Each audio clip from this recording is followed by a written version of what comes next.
Tony Efes kembali membacakan sebuah thread berdasarkan kisah nyata yang ditulis oleh tim cerita emak @desiprayogo1 atau akun YouTube-nya @emakofficial. Cerita kali ini dikirim oleh salah satu narasumber yang bernama Mas Fatur, di mana Mas Fatur ingin membagikan sebuah kisah yang konon pernah membuat desa tempat asalnya menjadi sebuah desa yang sangat kelam dan mencekam karena desa tersebut mengalami teror pocong Nyai Fatimah. Dan sebelum saya melanjutkan membacakan cerita ini, mari kita kirimkan Al-Fatihah untuk yang ada di tokoh ini.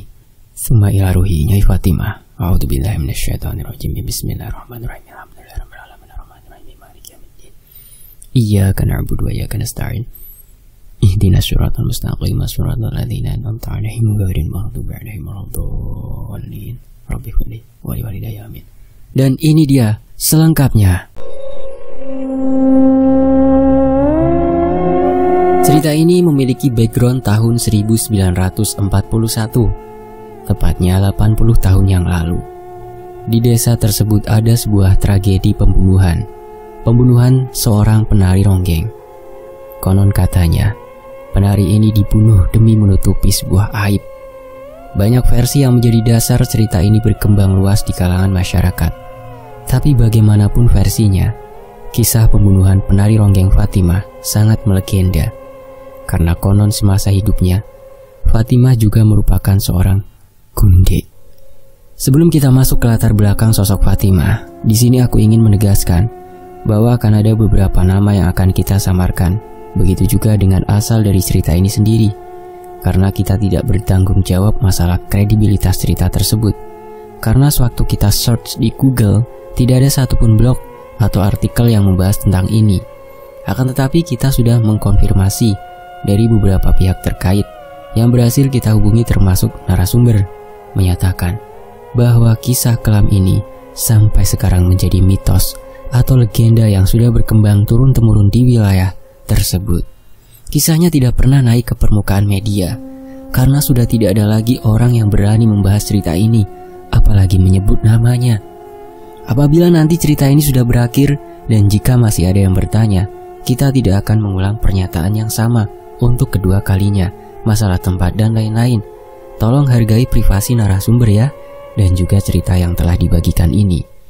Ada juga dari mereka yang mengizinkan, tapi dengan syarat untuk merahasiakan beberapa identitas, dan adat yang tidak mengizinkan kita untuk mempublish sama sekali. Kalau kalian tanya, apa kita pernah tidak mendapat izin? Pernah, dan banyak. Lebih kurang ada 36 cerita yang harusnya sudah diupload. Karena tidak mendapat izin, akhirnya kita keep dulu untuk koleksi pribadi. Jadi jangan berpikir tim emak selalu mendapat sambutan baik. Oh tidak sayang, kita pernah dimarahi, dibilang lancang dan lain-lain. Kita nggak masalah, mungkin kitanya salah karena sudah mengetahui privasi dari cerita itu sendiri. Yang penting kan kita udah izin sebelum publish, biar nanti orah bendol muri, mengerti kan? Kalau kalian bisa menyaksikan dan membaca thread di akun kita atau di tim cerita ama ini, tandanya semua cerita tersebut udah lulus seleksi dari berbagai pihak. Untuk teman-teman yang tidak percaya atau skeptis dengan cerita ini, monggo nggak apa-apa, cukup jadikan cerita ini masuk ke dalam list cerita horor kalian. Bersikaplah bijak dalam membaca sebuah cerita, dan jangan suka menyalahkan atau menyudutkan pihak-pihak tertentu. Kita juga ingin memberitahu, mulai detik ini kita tidak akan menggunakan kalimat based on true story di awal pembukaan. Kami serahkan kembali kepada teman-teman. Mau percaya atau tidak ya itu urusan kalian. Yang penting cerita ini memiliki narasumber dan bukan cerita hayalan kita semata. Gitu ya, kita lanjut. Fatimah adalah seorang gadis muda berparas cantik dan berbadan aduhai. Selain memiliki paras yang cantik, Fatimah juga memiliki suara yang melengking layaknya seorang sinden. Orang tua Fatimah adalah seorang petani. Fatimah anak pertama dari 2 bersaudara. Dia memiliki 1 orang adik perempuan yang bernama Winarsi. Meski saudara kandung, paras keduanya sangat-sangat berbeda. Begitupun dengan nasib mereka. Fatimah lahir di tahun 1910. Sedangkan sang adik lahir di tahun 1914. Selisih usia keduanya 4 tahun. Setiap harinya Fatimah hanya membantu kedua orang tuanya bercocok tanam di sawah. Begitupun dengan Nasih atau Winarsih adiknya. Suatu hari tepatnya di tahun 1926, saat usia Fatimah menginjak 16 tahun, dia menyaksikan sebuah pertunjukan dari pentas seni tari di kampung atau desanya. Dia mengagumi setiap penari yang ada di sana. Parasnya nan elok dan tubuh mereka yang sangat-sangat gemulai. Di sana Fatimah bukan hanya menyaksikan, dia juga pelan-pelan menirukan setiap gerakan yang dilakukan oleh penari-penari itu. Setiap akhir pekan, Fatimah akan berusaha mencuri waktu agar bisa menonton pertunjukan tari ronggeng di tempatnya. Oh ya, sejak usianya 15 tahun, Fatimah mulai bekerja menjadi pembantu rumah tangga di rumah salah satu petinggi Belanda yang ada di Indonesia. Karena pada saat itu, Indonesia masih di bawah kekuasaan orang Belanda. Dulu hiburan masyarakat sekitar adalah menonton pertunjukan tari seperti ini. Belum ada tuh yang namanya YouTube, Instagram, ataupun Facebook. Jangankan sosmed, TV dan radio pun mungkin belum banyak orang yang memilikinya. Singkat cerita, Fatimah yang asyik berjoget menirukan gerakan salah satu penari, tiba-tiba dihampiri oleh seorang perempuan yang saat itu mungkin usia beliau sudah 30 tahun sekian. Namanya Nyai Tumini. Dan beliau memiliki nama panggilan khusus, yaitu Madam Ivone.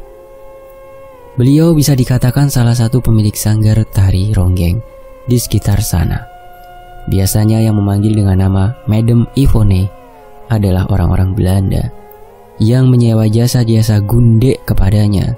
Karena selain menjadi pemilik sanggar tari ronggeng di sana, beliau juga menyewakan jasa gunde colo kepada para orang-orang Belanda yang haus akan belayan. Apa sih gunde itu?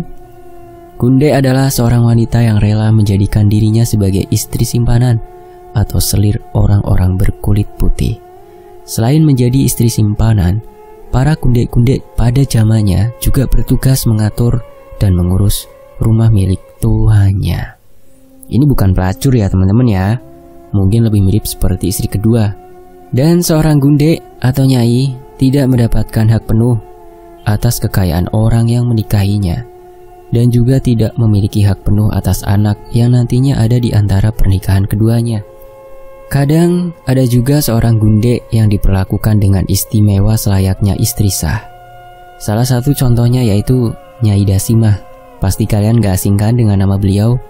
Mungkin juga udah banyak artikel yang membahas tentang kisah kehidupan beliau. Akan tetapi, di sini kita tidak akan membahas beliau, melainkan hanya sekedar memberi perumpamaan semata. Kenapa para orang-orang kulit putih banyak yang memiliki selir ketika di Indonesia? Karena pada zaman itu, istri-istri mereka tidak diperkenankan untuk ikut berlabuh ke Indonesia. Secara ini kan untuk perang, dan beresiko sangat berbahaya. Yang namanya laki-laki terus tidak mendapat belayan dari seorang wanita, kebutuhan biologisnya tidak terpenuhi, otomatis itu tidak akan bisa dilalui oleh seorang lelaki. Itulah alasan kenapa wanita-wanita Indonesia yang memiliki paras nan aduhai, mereka dipilih untuk menjadi selir ketika mereka mendiami negeri kita tercinta ini. Sembari menjajah, sembari bercinta. Bangsat emang. Lanjut kembali ke cerita Fatimah dan Madam Ivone. Mungkin pada saat itu, Madam Ivone yang melihat gerakan Fatimah begitu gemulai, muncullah gagasan kurang ajar di pikiran beliau, yang mana tanpa basa-basi, Fatimah langsung ditawari untuk masuk ke sanggarnya dan berlatih menari bersama penari-penari lainnya. Sebenarnya niat beliau bukan hanya itu, karena nantinya beliau juga akan menjadikan Fatimah salah satu gundenya, supaya setiap bulannya beliau mendapatkan tambahan uang untuk biaya hidupnya. Padahal Madam Ivone ini juga memiliki 3 anak perempuan yang cantik-cantik, hasil dari pernikahannya dengan seorang tentara Belanda. Wajahnya Indo-Indo dong ya anaknya. Tapi beliau tidak mau ketiga anaknya ikut terjun ke dunia yang dia kelola. Berarti bangset banget nih tipe-tipe orang seperti ini nih. Maunya cuma enak doang, tapi ngerampas hak orang-orang kecil. Contohnya, Contoh banyak lah, malas nyebutinnya. Fatimah mulai memikirkan matang-matang penawaran dari Madam Yvonne sebelum nantinya dia putuskan untuk keluar dari pekerjaannya waktu itu. Setelah memikirkan dengan pertimbangan yang panjang, entah gimana tahu-tahu Fatimah bersedia bergabung tanpa memikirkan efek jangka panjangnya. Menurut informasi dari para orang tua di desa ini, Fatimah baru bergabung dengan sanggar tersebut sekitar tahun 1928. Butuh sekitar 2 tahun lamanya Fatimah untuk mengatakan kata, "Iya, saya mau." Mulailah Fatimah belajar di sanggar itu hingga menetap tinggal di sana bersama penari-penari seniornya yang lain. Selama di sana, Fatimah mendapat sambutan yang hangat. Bahkan dia menari dengan sangat lincah. Semakin hari gerakan Fatimah terlihat sangat gemulai dan mempesona. Sama sekali tidak ada persaingan di antara para penari ini. Mereka semua menari selayaknya penari grup. Jadwal mereka adalah setiap akhir pekan, kadang juga diundang ke desa-desa lain. Menurut informasi yang kita dapat dari masyarakat sekitar, khususnya masyarakat yang mempercayai legenda tersebut mengatakan kalau Fatimah kemungkinan juga memakai susuk seperti penari yang lain, karena mereka-mereka yang mengaku mengenal Fatimah yang sebelumnya merasa ada perubahan dalam wajah Fatimah. Terlihat seperti berseri-seri dan memikat siapapun. Bukan suatu hal tabu jika di antara orang-orang yang menggeluti profesi tersebut memakai susuk. Hal itu sudah dianggap wajar dan lumrah. Dan saat itu baru beberapa minggu bergabung di sanggar tersebut, Fatimah pulang ke rumahnya untuk menengok kedua orang tuanya dan juga adik perempuan satu-satunya. Fatimah pulang tidak hanya dengan tangan kosong. Dia juga membawa baju-baju bagus dan beberapa uang untuk orang tuanya. Saya penasaran teman-teman dengan mata uang pada tahun segitu. Gulden bukan ya? Coba dong kalau ada yang tahu komennya. Kita lanjut. Kedatangan Fatimah ke desa tempat tinggalnya sempat menghebohkan para tetangganya. Soalnya penampilan Fatimah juga sudah berubah. Setiap ditanya, Fatimah selalu menjawab kalau dia bekerja sebagai penari ronggeng biasa yang setiap akhir pekan manggung di beberapa desa untuk menghibur masyarakat setempat. Ternyata yang namanya tetangga julid dari dulu emang ada loh. Mungkin itu ada kaitannya dengan insting dalam diri manusia, yaitu kepo. Ya, penyakit hati lah ya. Atau yang gampang penasaran gitu. Bisa juga dibilang rasa keingintahuannya besar. Kalau diartikan dalam bahasa yang agak santun gitu. Banyak tetangga Fatimah yang berpendapat kalau dia bukan hanya sebagai penari, melainkan juga sebagai seorang kunde. Secara paras Fatimah sangat cantik untuk standar-standar wanita Jawa pada tahun segitu. Tapi Fatimah tidak terlalu menggubris omongan-omongan tetangga sekitar mengenai dirinya. Yang ada dalam pikirannya, dia hanya ingin mengangkat derajat orang tuanya tanpa harus bekerja susah payah di hari tuanya kelak. Terus dan terus, Fatimah mengirim uang ke orang tuanya sekaligus pulang menjenguk setiap sebulan sekali. Hingga rumah reot Fatimah saat itu sudah berubah menjadi rumah layak huni. Fatimah juga membelikan 2 hektar lahan untuk adiknya Narsih. Nantinya, di lahan 2 hektar tersebut akan dipergunakan Narsih untuk menanam beberapa tanaman seperti cabai, tomat, dan lain-lain, agar bisa dijual kembali dan uangnya bisa digunakan oleh Narsih sendiri. Istilahnya Fatimah kayak memberikan peluang usaha untuk Narsih agar tidak bekerja seperti dirinya. Bisa jadi niatnya seperti itu. Sampai di tahun 1939, Narsih, adiknya sedang dilamar oleh seorang pria yang dulunya adalah pegawai Narsih di kebun. Usia pria itu 2 tahun lebih muda dari Narsih. Tapi pria tersebut sangat menyayangi Narsih dan membantu Narsih merawat kedua orang tuanya. Pria tersebut bernama Ismail. Akhirnya di tahun yang sama, Narsih dan Ismail resmi menikah menjadi sepasang suami istri. Akan tetapi, Fatimah sampai saat itu belum juga nampak dilamar oleh laki-laki manapun. "Saya masih ingin melajang dan bersantai," begitu kata Fatimah. "Menyaksikan adik saya memiliki anak-anak yang lucu. Saya akan menikah ketika saya memang benar-benar ingin menikah, bukan atas dasar paksaan siapapun. Saya juga ingin bersanding dan berbahagia seperti adik saya. Tapi Tuhan masih belum mengizinkan saya menikah." Apa mau dikata, di usianya yang 29 tahun, Fatimah masih betah menyendiri dan masih terus ikut dalam sanggar ronggengnya. Hingga pada suatu hari sekitar tahun 1940, ada salah satu orang yang mengaku pernah melihat Fatimah masuk ke dalam sebuah rumah milik orang Belanda di tengah malam. Sebut saja nama tetangganya Pak Wahib. Pak Wahib tidak hanya menyelidiki hari itu saja, karena kebetulan rumah Pak Wahib tidak jauh dari rumah orang Belanda tersebut. Hampir setiap pagi buta, beliau selalu melihat Fatimah masuk ke dalam rumah itu, dan baru keluar ketika sudah masuk pukul 8 malam waktu setempat. Saat keluar pun, Fatimah sudah mengenakan kebaya narinya yang berbeda dari hari kemarin, seolah-olah Fatimah hendak berangkat menari. Pak Wahib merasa penasaran dengan keberadaan Fatimah di rumah itu. Akhirnya Pak Wahib memberanikan diri untuk bertamu ke rumah itu setelah Fatimah berangkat menari. Di situ Pak Wahib terkejut ketika mendapati kenyataan kalau Fatimah adalah selir pemilik itu, yang tak lain pemiliknya adalah orang Belanda. Pak Wahib tidak percaya kalau selama ini Fatimah telah menjadi kunde. Apakah ini alasan Fatimah betah menyendiri? Sebenarnya bukan menyendiri, melainkan dia sudah dipersunting dengan orang Belanda itu untuk dijadikan selirnya. Pantas saja Fatimah bisa mengirim uang sebanyak itu untuk orang tuanya. Jadi uang tersebut adalah hasil dia menari dan juga uang yang diberikan oleh orang ini. Teman-teman, aku sempat bilang di awal kalau seorang gunde tidak berhak atas semua kekayaan yang dimiliki tuannya.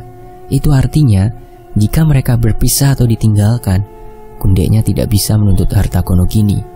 Beda halnya kalau dia diberikan uang langsung. Misalnya nih, bulan ini dikasih segini, ya udah uang tersebut sah menjadi miliknya gunde ini, paham kan? Kita lanjut. Entah apa yang ada di pikiran Pak Wahib. Suatu hari Pak Wahib pulang ke desanya untuk mengunjungi sang ibu, sekalian berkunjung ke rumah orang tua Fatimah dan memberitahu informasi yang beliau dapat. Kebetulan beliau satu desa dengan Fatimah.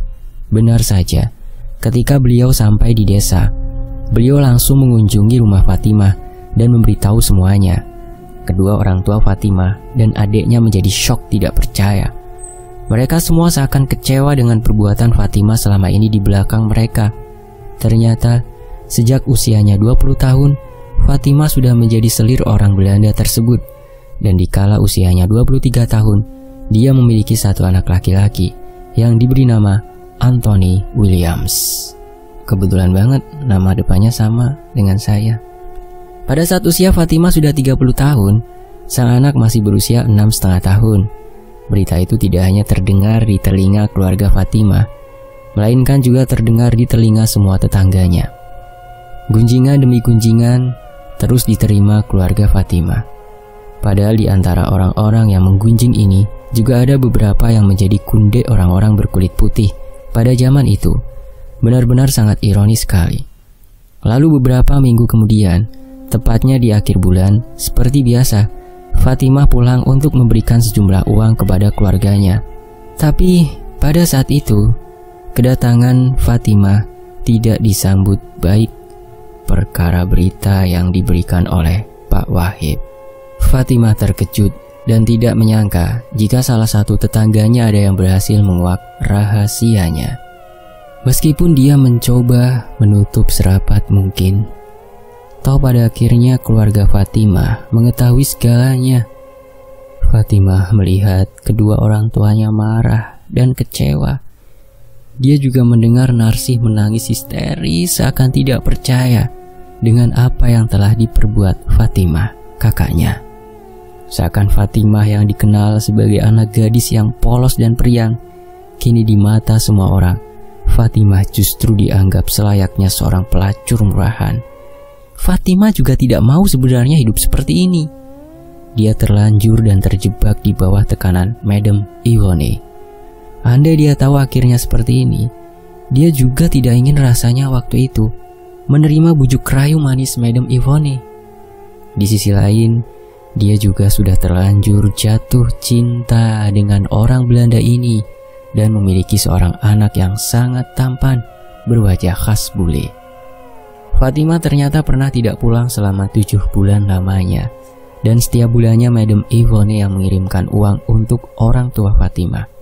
Di mana Madam Yvonne bilang kalau Fatimah harus pergi ke Batavia, sekarang dikenal dengan nama DKI Jakarta, untuk menari di sana. Padahal aslinya saat itu perut Fatimah sudah terlihat buncit karena sedang mengandung. Orang tua Fatimah tidak bersedia mendengar alasan apapun dan langsung mengusir Fatimah dari rumah. Mereka juga meminta Fatimah untuk tidak lagi menemui mereka kembali, dan mereka juga tidak mau menerima pemberian apapun dari Fatimah. Fatimah tidak bisa berbuat apa-apa, dan dia tahu kalau dia salah. Fatimah yang malang hanya bisa menangis dan berlalu meninggalkan rumahnya. Begitupun dengan orang tua Fatimah yang merasa masih sakit mengetahui fakta sebenarnya. Semenjak hari itu, Fatimah tak lagi berkunjung ataupun memberi uang kepada keluarganya. Fatimah menghabiskan waktunya hanya dengan tuanya dan mengurus anaknya. Kalau malam, Fatimah akan pergi ke sanggar untuk menari dengan teman-temannya. Tak terasa, Natal tahun 1940 tiba. Fatimah nampak membantu tuanya menyiapkan segala perlengkapan Natal. Bahkan Fatimah sampai rela absen menari hanya demi membantu sang tuan menyiapkan Natal di rumah tuanya. Kita bisa melihat betapa besarnya rasa sayang Fatimah kepada tuanya ini. Natal pun telah berlalu dan Fatimah menari kembali seperti biasanya. Akan tetapi, kemalangan menimpa Fatimah. Ternyata pas di malam Natal, semua istri-istri para orang-orang Belanda ini tiba di Batavia, termasuk istri dari tuanya Fatimah.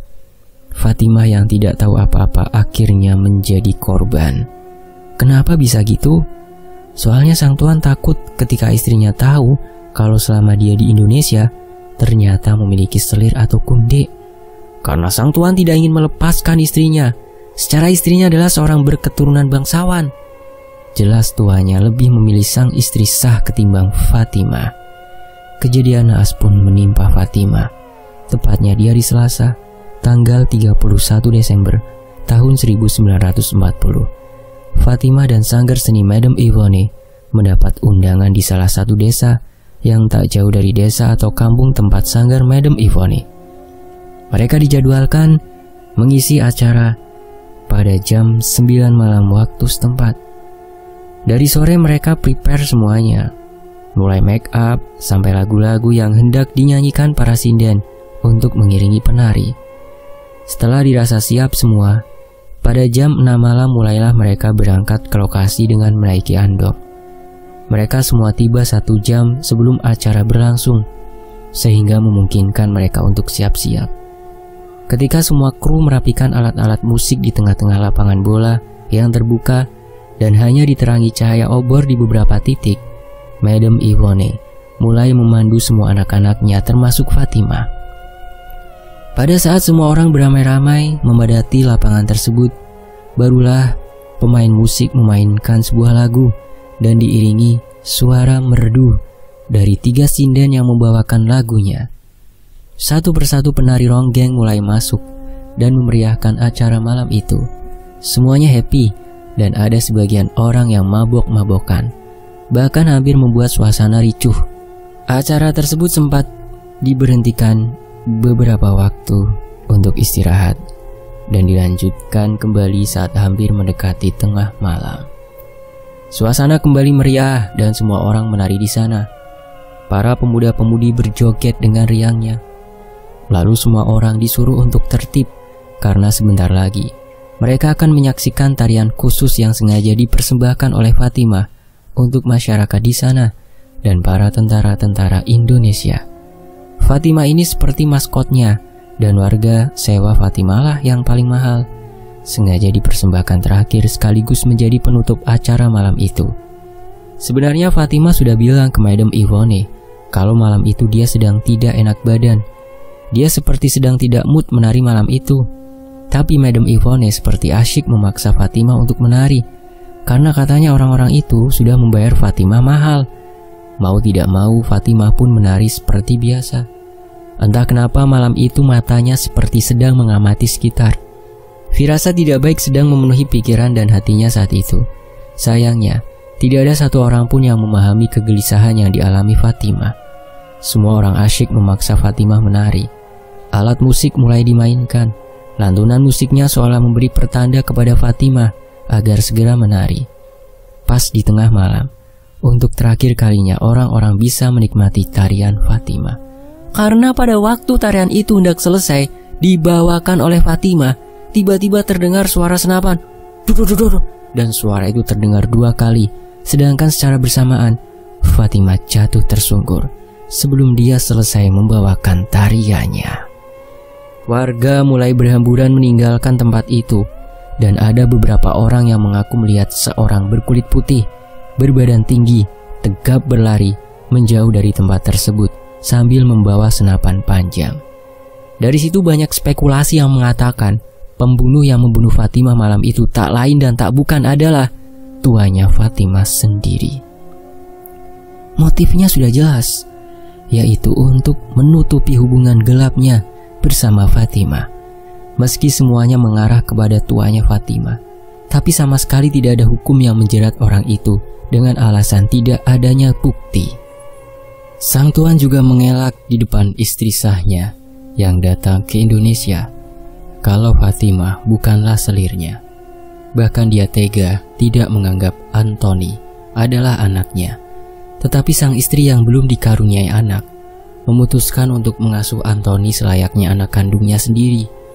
Seperti ada ikatan di antara Anthony dan istri sah Tuan Fatimah yang tidak bisa kita sebutkan namanya. Akhirnya jasad Fatimah dibawa pulang ke kampung halamannya untuk dimakamkan di sana. Sedangkan si Tuan dan istrinya, begitupun dengan Anthony anak Fatimah, kembali pulang ke Belanda. Seakan sama sekali tidak ada penghormatan apapun untuk melepas kepergian Fatimah. Fatimah meninggal dengan 1 tembakan pas di tengah-tengah jidatnya dan 1 tembakan di lengan kanannya.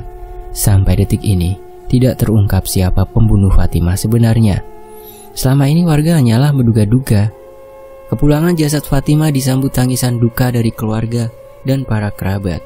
Seakan tidak percaya Fatimah berpulang secepat itu di usianya yang masih 30 tahun.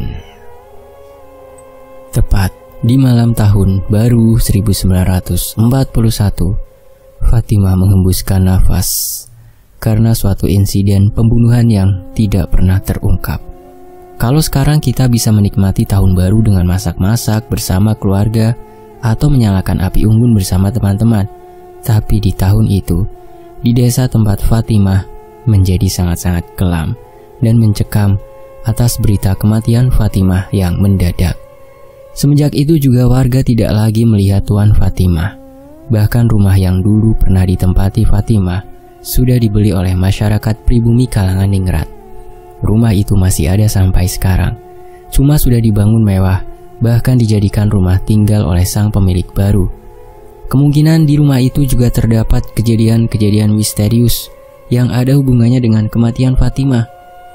Ada yang bilang kalau di salah satu pohon mangga di rumah tersebut, jika malam kerap terdapat penampakan pocong dengan lubang di jidatnya. Itu berdasarkan kesaksian masyarakat sekitar desa tersebut. Sedangkan untuk penghuni rumahnya sendiri, justru mereka tidak pernah diganggu oleh makhluk halus apapun selama menempati rumah tersebut. Kembali lagi ke kisah Fatimah. Fatimah yang sempat ditolak kehadirannya oleh pihak keluarga, kini justru disambut dan ditangisi sejadi-jadinya. Keluarga bersedia menerima jasad Fatimah dan memakamkan jasadnya di TPU sekitar. Cuma ada kejanggalan pada jasad Fatimah. Dari rumah sakit sampai dibawa ke rumah, tubuh Fatimah selalu mengeluarkan nanah di bagian dadanya. Sudah diganti 2 kali kain kafan, tapi masih terus mengeluarkan nanah. Hingga dipanggillah seorang dukun karena merasa ada yang janggal dengan kondisi jasad ini. Begitu dukun datang, dukun itu berkata, "Cabut dulu susuknya, maka dia baru bisa dimakamkan." Tandanya rumor selama ini yang mengatakan Fatimah memakai susuk benar adanya. Sembari dibantu sang dukun, semua orang membantu proses mengeluarkan susuk itu dari tubuh Fatimah. Dukun itu terlihat memukul-mukul tubuh Fatimah dengan gepokan daun kelor yang dipegangnya. Jasad Fatimah yang sudah tidak bernyawa terlihat menggeliat-geliat seolah sedang kesakitan. Tak lama kemudian, keluar darah yang merembes dari kain kafannya, terutama di bagian dada. Fatimah terlihat meneteskan air mata, padahal sudah tidak ada nyawanya.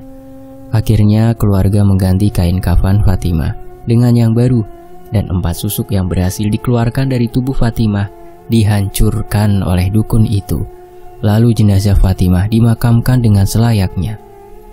Selang beberapa hari setelah pemakaman Fatimah, warga sekitar seperti diteror oleh sesosok pocong yang wajahnya mirip sekali dengan Fatimah.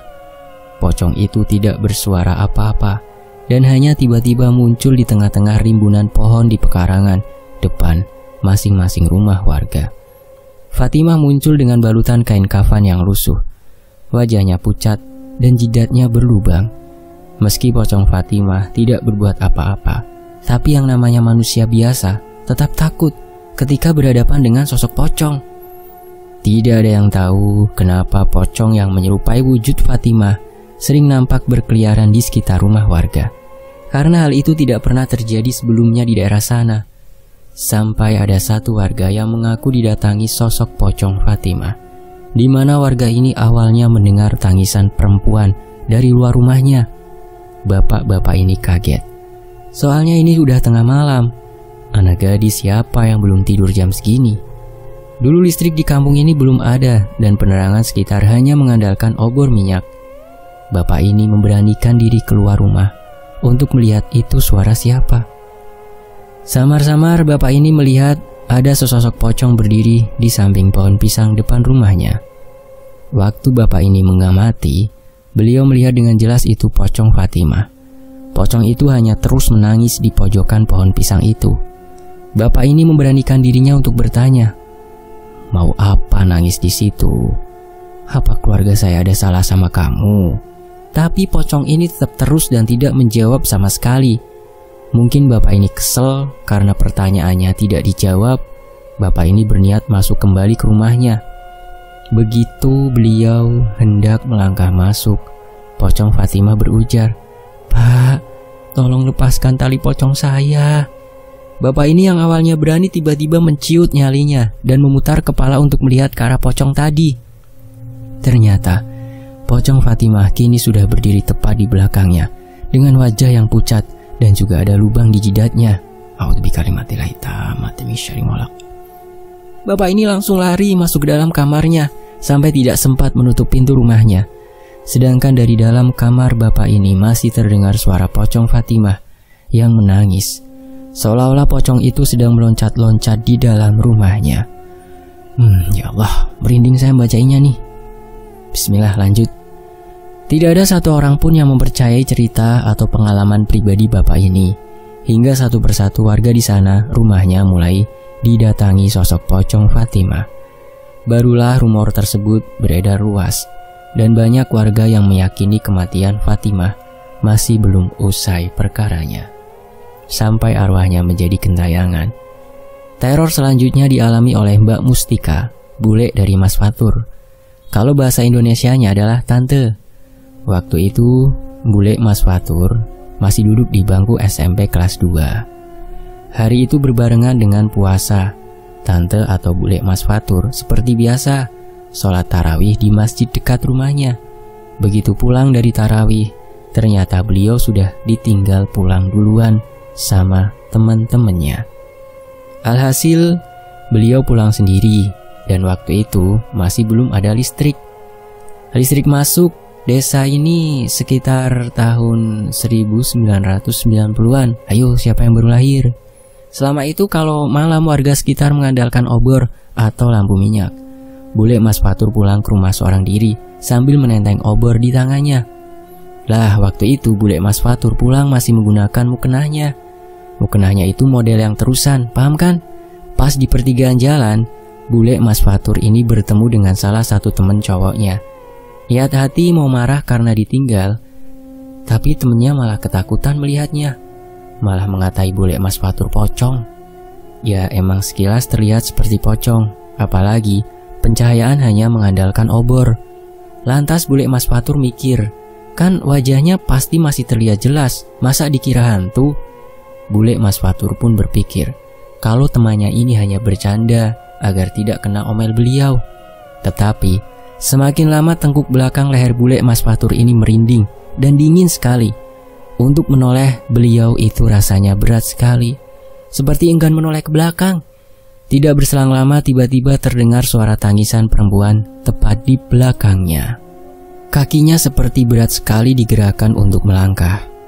Belum selesai bule Mas Fatur menghadapi rasa takutnya, tiba-tiba suara tangisan itu diam.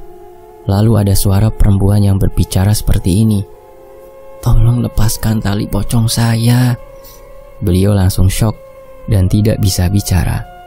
Beliau hanya bisa berusaha menoleh ke belakang untuk melihat siapa yang ada tepat di belakangnya. Begitu beliau menoleh, beliau melihat wajah perempuan yang berbalut kain kafan sedang menatap tajam ke arahnya. Yang terngiang di pikiran beliau sampai detik ini adalah satu lubang di jidat pocong tersebut. Bule Mas Fatur tidak bisa bicara apa-apa. Suaranya seperti tidak bisa keluar, dan begitu tubuhnya bisa digerakkan, beliau langsung lari sekencang-kencangnya sampai meninggalkan obor yang beliau pegang. Di tengah kegelapan malam itu, beliau terus lari tanpa melihat kanan kiri. Sedangkan suara tangisan perempuan itu tetap terus mengikuti langkahnya berlari. Beliau bertanya-tanya dalam hati, mungkinkah itu pocong Fatimah yang santer dibicarakan banyak orang? Tak lama kemudian, beliau tidak sengaja menabrak seorang ustadz di kampungnya.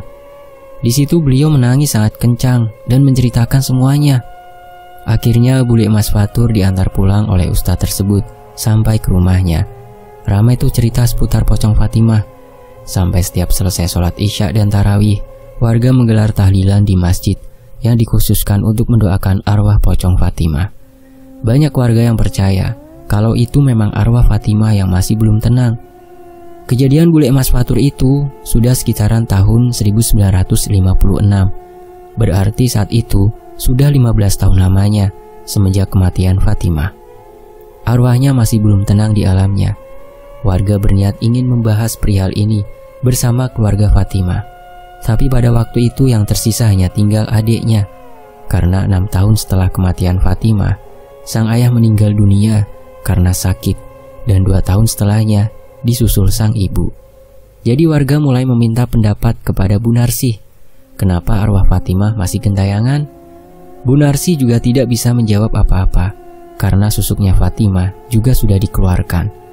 Lantas apalagi alasan yang mendasari arwah Fatimah sampai bisa gentayangan? Bu Narsih juga bingung dan masih belum percaya dengan apa yang terjadi kepada Fatimah. Akhirnya salah satu anak Bu Narsih yang bernama Pak Dayat mencoba memberi ide. Sebenarnya ide ini ditentang sama Bu Narsih. Berhubung tidak ada cara lain, akhirnya Bu Narsih setuju. Apa itu? Yaitu membongkar kembali makam Fatimah guna mengetahui sesuatu yang belum diketahui masyarakat pada waktu itu. Tentunya sesuatu itu berkaitan dengan seputar arwah Fatimah yang bergentayangan menjadi pocong. Apalagi arwah Fatimah meminta untuk dilepaskan tali pocongnya. Dan di pikiran Pak Dayat waktu itu, mungkinkah tali pocong Fatimah belum dilepas saat dimakamkan? Jika benar begitu, berarti itu adalah kunci jawaban dari semua pertanyaan warga selama ini. Warga mulai berembuk untuk menentukan tanggal pembongkaran makam Fatimah. Para sesepuh di desa tersebut juga turut disertakan pendapatnya, dan akhirnya ketemulah hari yang disepakati banyak orang, yaitu hari di mana Fatimah meninggal dunia. Mas Fatur lupa soal penanggalan Jawanya. Yang Mas Fatur ingat hanyalah harinya, yaitu hari Selasa. Kita persingkat sampai hari Selasa tiba. Semua orang nampak menyiapkan segala persiapan untuk mengeduk atau menggali kembali makam Fatimah. Kegiatan itu berlangsung sesudah sholat maghrib berjamaah. Warga berbondong-bondong mendatangi area pemakaman. Nampak makam Fatimah dipenuhi dengan cahaya obor di samping-samping makamnya. Di sebelah kanan kirinya adalah makam orang tua Fatimah. Bu Narsih tak kuasa menahan tangis manakala makam sang kakak dibongkar malam itu. Beberapa orang mulai terlihat mengeduk tanah dengan cangkul. Ketika sudah dikeduk beberapa lama, akhirnya terlihat anyaman tikar yang dulu dipakai untuk memakamkan Fatimah. Orang-orang itu kembali mengedup hingga jajaran papan makam Fatimah mulai nampak. Satu persatu papan diangkat ke atas. Ada beberapa orang yang memilih menjauh karena tidak sampai hati melihat. Tak lama kemudian tulang belulang Fatimah mulai terlihat dan semua warga terkejut. Ternyata dugaan Pak Dayat benar. Tali pocong Fatimah selama ini belum dilepas. Mungkinkah almarhum bapaknya sengaja tidak melepas tali pocongnya? Tapi untuk apa? Apa beliau ingin orang yang membunuh Fatimah bisa terungkap dengan cara seperti itu? Justru itu malah membuat arwah sang anak menjadi sedih dan tersiksa sehingga tidak bisa segera pergi ke alamnya. Wallahu alam, entahlah, kita pun hanya manusia biasa yang tidak bisa membaca isi hati dan pikiran seseorang. Yang bisa kita pahami, bagaimana beliau adalah seorang orang tua yang ditinggal pergi putri sulungnya selama-lamanya dalam sebuah kejadian yang tidak diduga-duga. Terlebih Fatimah adalah tulang punggung untuk mereka sebelum bisa menjadi seperti sekarang. Pasti ada rasa kecewa yang mendalam di hati beliau dan amarah yang besar. Makanya beliau sampai nekat mengikat jasad putrinya seperti itu. Tanpa berlama-lama, warga langsung membuka tali pocong Fatimah dan mengumandangkan azan sebelum akhirnya warga kembali mengubur tulang belulang Fatimah seperti sedia kala. Selepas itu warga bubar satu persatu pulang ke rumah masing-masing dengan harapan teror tersebut tidak terjadi kembali. Di sana hanya tersisa Bu Narsi dan kedua anaknya terlihat seperti berbicara sesuatu di atas pusara kakaknya. Memang warga sudah tidak lagi diteror dengan pocong Fatimah yang meminta dibukakan tali pocongnya. Tapi warga masih kerap melihat sosok pocong yang berdiri di depan area pemakaman. Entah itu pocong Fatimah atau bukan, karena ketika warga hendak mendekat, pocong itu malah menghilang. Cuma warga tidak begitu menghiraukan, soalnya bagaimanapun area pemakaman memang erat kaitannya dengan sosok-sosok tak kasat mata. Konon katanya pocong itu masih ada sampai sekarang dan dipercaya sebagai penjaga makam di sekitar sana. Terlepas itu pocong Fatimah atau bukan, warga tidak bisa memastikan. Yang jelas cerita ini sudah turun-temurun di wilayah desa asal Mas Fatur. Oh ya, aku ada kelupaan. Setiap orang yang didatangi pocong Fatimah pasti akan mendengar suara lantunan gamelan yang disertai suara tangisan perempuan. Sama halnya dengan yang dialami bule Mas Fatur. Ketika berlari, beliau mendengar suara lantunan gamelan atau lenggam Jawa yang berbarengan dengan suara tangisan perempuan. Mas Fatur mendapatkan cerita ini pun baru-baru di tahun 2020 kemarin, di mana ketika dia dan adiknya sedang mengunjungi desa itu dengan menaiki sebuah motor.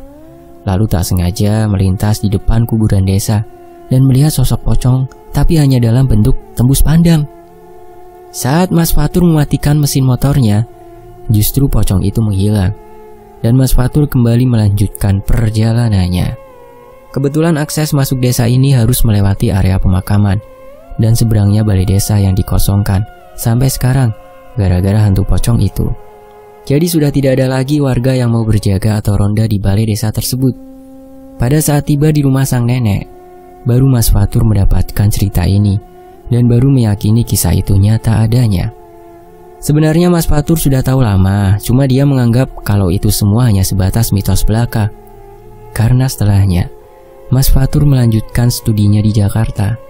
Nggak taunya malah kisah itu benar-benar pernah terjadi di tempat kelahirannya dan juga merupakan kampung halaman mendiang papahnya. Kejadian yang dialami Mas Fatur itu awal-awal bulan Maret tahun 2020 dan sekitar jam 9 malam. Sampai saat itu, keluarga Fatimah pun maupun tetangga sekitar sudah tidak mendengar lagi kabar Tuan Belanda dan juga anak Fatimah yaitu si Antoni.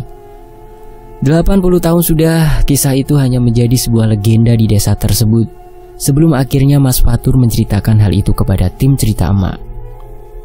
Bahwa sesungguhnya masih banyak kundek-kundek di luar sana yang memiliki nasib kurang beruntung.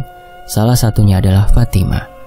Untuk Mas Fatur terima kasih banyak ya. Semoga sehat selalu dan sampaikan salamku untuk keluarga beserta beberapa orang lainnya yang dengan tangan terbuka menyambut baik niat kita untuk menulis cerita ini.